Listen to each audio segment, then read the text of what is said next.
Hey there, welcome to my channel. We couldn't live without plants.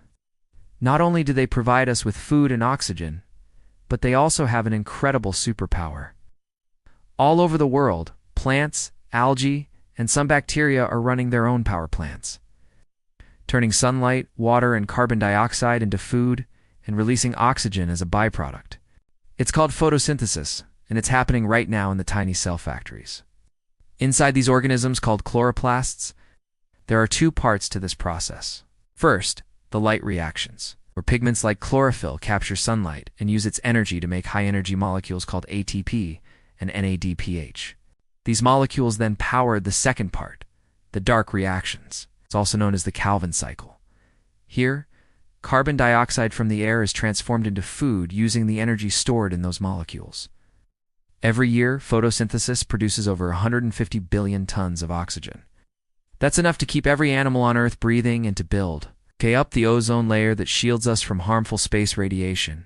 But plants can only use certain colors of sunlight. They can't use green or yellow light. And too much or too little of the right color can mess up the process.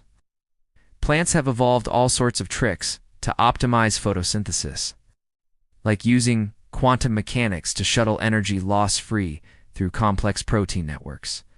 In other words, plants work together with their environment to make the process of converting sunlight into food as efficient as possible. This is impressive because the reverse process, turning food into sunlight, is one of the least efficient processes we know of on Earth. So photosynthesis is a truly remarkable feat of nature, and we humans are just beginning to understand how it works. Photosynthesis powers nearly all food chains on Earth. Without it, the only survivors on Earth would be the bacteria around deep-sea vents and some fungi. In short, life as we know it would simply disappear. So next time you're outside, take a moment to appreciate the plants around you. They're not just beautiful and provide us with food and oxygen, they're also running their own power plants and keeping our planet alive. Thanks for watching. See you next time.